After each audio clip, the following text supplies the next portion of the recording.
بسم اللہ والصلاۃ والسلام علی رسول اللہ۔ سامعین ذوی الاحترام، یہ جو ماہ مبارک ہے رجب المرجب کا، انتہائی فضیلتوں کا حامل ہے، اور یوں تو ہر ماہ مبارک کے اندر بزرگوں کے آراس منائے جاتے ہیں یا ان کی ولادت کے ایام ہوتے ہیں، لیکن یہ وہ ماہ مقدس ہے کہ جس میں بہت بڑی بڑی ہستیوں کے آراس منائے جاتے ہیں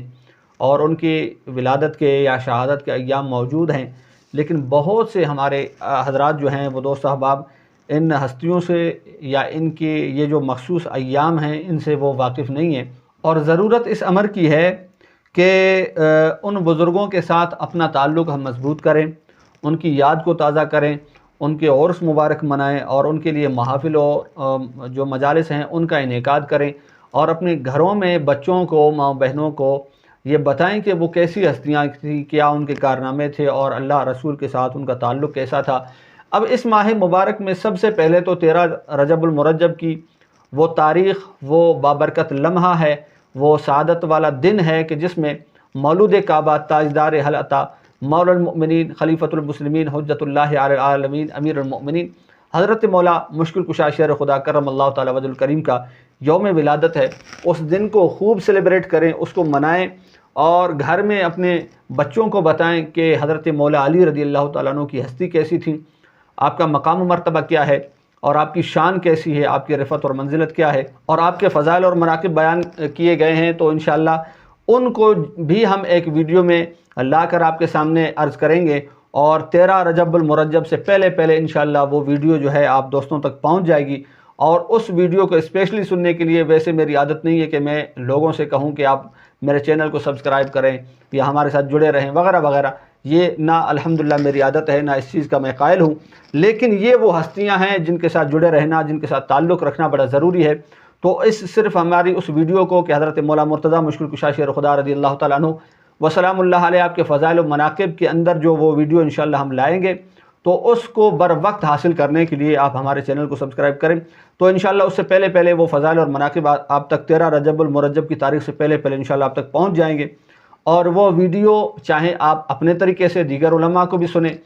مقصود یہ ہے کہ ان ہستیوں کی شان سنی جائے اور ان کے ساتھ تعلق کو استوار کیا جائے، ان کے ساتھ محبتوں اور عقیدتوں کا جو ایک رشتہ ہے اس کی ایک بار تجدید کی جائے، اور ایک بار دوبارہ سے ہم اس رشتے کو مضبوط کر کے اپنی دنیا اور آخرت کو سنوار دیں۔ تو وہ ویڈیو انشاءاللہ آپ تک پہنچ جائے گی، آپ چینل سبسکرائب کر دیں، اور وہ ویڈیو آپ اپنے ساتھ ڈاؤن لوڈ کر لیں، گھر میں بچوں کو سنائیں، ماں بہنوں کو سنائیں،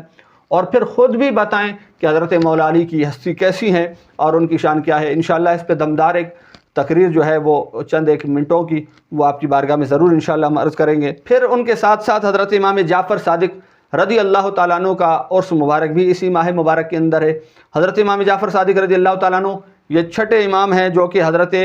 امام محمد باقر رضی اللہ تعالیٰ عنہ کے بیٹے ہیں۔ حضرت امام محمد باقر جو ہیں وہ حضرت مولا امام زین العابدین سید الساجدین رضی اللہ تعالیٰ عنہ کی اولاد سے ہیں، ان کے بیٹے ہیں، اور یہ تو آپ جانتے ہیں کہ حضرت مولا امام زین العابدین کا اصل نام علی ہے، جو کہ بیٹے ہیں حضرت سید الشہداء تاجدار کربلا حضرت مولا امام حسین، آپ کے بیٹے ہیں، اور ان کا اصل نام جو ہے وہ علی ہے، یعنی علی بن حسین بن علی۔ تو حضرت امام زین العابدین کے بیٹے حضرت امام محمد باقر، امام محمد باقر کے بیٹے آگے حضرت امام جعفر صادق، پھر ان کے بیٹے حضرت امام موسیٰ کاظم۔ اور اتفاق کی بات ہے کہ اسی ماہ مبارک میں، اس ماہ مبارک کو حضرت امام جعفر صادق سے بھی نسبت حاصل ہے، حضرت امام موسیٰ کاظم سے بھی نسبت حاصل ہے۔ تو ان دونوں ہستیوں کے نسبت کے ساتھ ساتھ حضرت مولا علی کے ساتھ تو یوں ہی آپ کو نسبت حاصل ہے اس ماہ مبارک کو۔ اب پھر حضرت امام جعفر صادق کے لیے اس سے بڑی اعزاز اور شان کی بات کیا ہو، یوں تو آپ خود بڑے پائے کہ کامل اللہ کے ولی تھے، نیک تھے، برگزیدہ اور چنیدہ شخصیت ہیں، لیکن آپ بیٹے ہیں حضرت امام محمد باقر کے۔ حضرت امام محمد باقر کی کتنی شان ہے، کتنا اونچا مقام ہے کہ آپ بیٹے ہیں حضرت امام زین العابدین کے، جو کہ واقعہ کربلا کے پورے منظر کو اپنی آنکھوں سے دیکھنے والے اور مشاہدہ کرنے والے ہیں۔ اب بیٹے ہیں مولا امام حسین کے۔ اب حضور علیہ الصلوۃ والسلام حضرت جابر رضی اللہ تعالیٰ عنہ راوی ہیں، جو الصواعق المحرکہ کے اندر علامہ ابن حجر مکی رحمۃ اللہ علیہ نے اس واقعے کو لکھا، اس حدیث کو فرمایا کہ حضرت جابر رضی اللہ تعالیٰ عنہ حضور علیہ الصلوۃ والسلام کی بارگاہ میں تشریف فرما تھے۔ ایک دن یوں ہوا کہ حضرت جابر رضی اللہ تعالیٰ عنہ، یہ بات کی بات ہے کہ حضرت امام محمد باقر سے جب آپ ملے، ملاقات ہوئی، تو عرض کیا کہ اللہ کے پیارے حبیب علیہ الصلوۃ والسلام آپ کو سلام کہتے ہیں۔ تو سامعین نے پوچھا کہ کیسے سلام کہتے ہیں، کیونکہ حضور علیہ الصلوۃ والسلام تو کئی سال پہلے اس دار فانی سے رحلت فرما چکے ہیں، تو حضرت امام محمد باقر تو کتنے عرصے بعد جا کے ہوئے، تو کس طرح حضور علیہ الصلوۃ والسلام حضرت امام محمد باقر کو سلام کہہ رہے ہیں؟ تو حضرت جابر رضی اللہ تعالیٰ عنہ نے عرض کی کہ ایک دن یوں ہوا کہ میں حضور علیہ الصلوۃ والسلام کی بارگاہ میں حاضر تھا، میں نے دیکھا کہ اللہ کے پیارے حبیب علیہ الصلوۃ والسلام جو ہے آپ کے زانو پر حضرت مولا امام حسین حاضر ہیں۔ تو حضور علیہ الصلوۃ والسلام نے فرمایا جابر یہ میرا بیٹا حسین ہے، اس کے ہاں ایک بیٹا ہوگا جس کا نام ہوگا علی، اور روز محشر ندا دی جائے گی کہ زین العابدین کہاں ہے، وہ کھڑا ہو جائے۔ تو حضرت مولا امام زین العابدین یعنی حضرت علی جو حضرت حسین کے بیٹے ہیں وہ کھڑے ہو جائیں گے۔ فرمایا کہ ان کا بیٹا ہوگا جس کا نام ہوگا محمد باقر۔ تو فرمایا کہ اے جابر اس محمد باقر کو اگر تم ملو تو مجھ محمد مصطفیٰ کا سلام کہنا۔ کہا کہ وہ مجھے بات یاد آئی اور وہ امانت آپ تک پہنچانی تھی، تو وہ بات اللہ کے پیارے حبیب علیہ الصلوۃ والسلام کی میں آپ تک پہنچا رہا ہوں کہ اللہ کے رسول علیہ الصلوۃ والسلام نے اس وقت بھی آپ کو یاد فرمایا تھا کہ آپ سے سلام فرمایا تھا۔ اور پھر اسی طرح حضرت امام جعفر صادق کا عرس مبارک بھی اس ماہ مبارک، حضرت امام موسیٰ کاظم رضی اللہ تعالیٰ عنہ، اور وہ تابعی جسے اللہ کے پیارے حبیب علیہ الصلوۃ والسلام نے خیر التابعین میں سے کہا، سید التابعین میں سے کہا، حضرت اویس قرنی رضی اللہ تعالیٰ عنہ۔ اس ہستی کو کون نہیں جانتا کہ حضرت اویس قرنی رضی اللہ تعالیٰ عنہ حضور علیہ الصلوۃ والسلام کے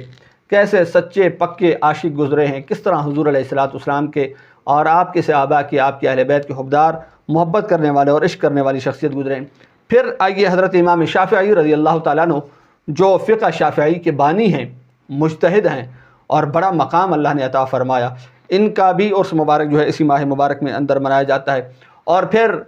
خواجہ معین الدین چشتی اجمیری رحمۃ اللہ تعالیٰ علیہ، آپ کو اللہ نے بڑا مقام عطا فرمایا۔ یہ ساری وہ ہستیاں ہیں جن کو رب کا قرب حاصل تھا، حضور علیہ الصلوۃ والسلام کی محبتیں حاصل تھیں، حضور علیہ الصلوۃ والسلام کی طرف سے بے شمار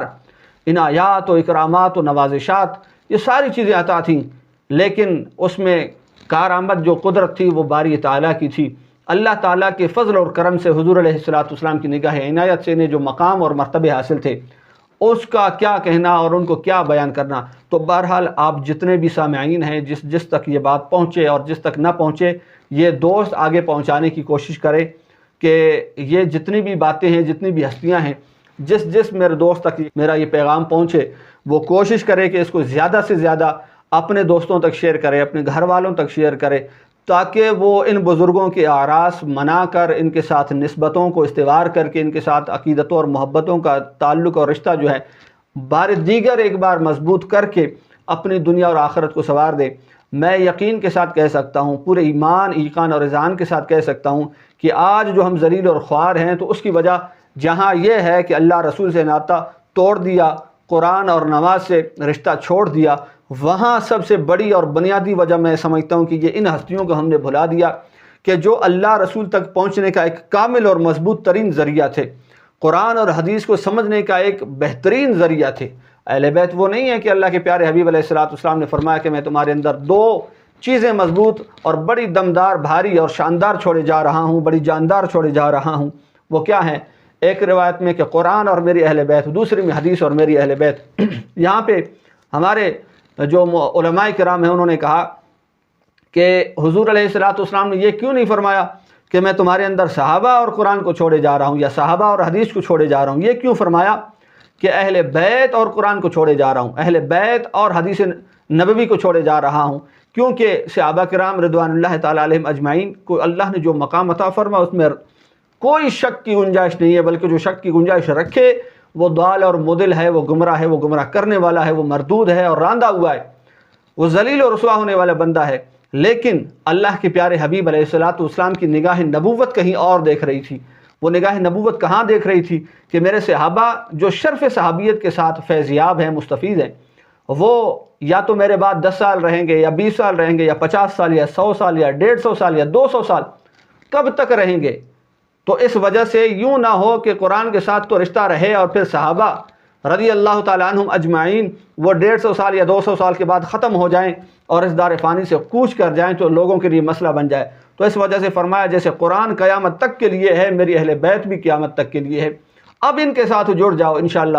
دین میں بھی کامیاب ہو جاؤ گے، دنیا میں بھی کامیاب ہو جاؤ گے، اس گھر میں، اس دار فانی کے اندر بھی کامیاب ہو جاؤ گے، اس دار بقا میں بھی کامیاب ہو جاؤ گے۔ اللہ پاک ان بزرگوں کے ساتھ ہمیں جڑے رہنے کی توفیق عطا فرمائے، آمین۔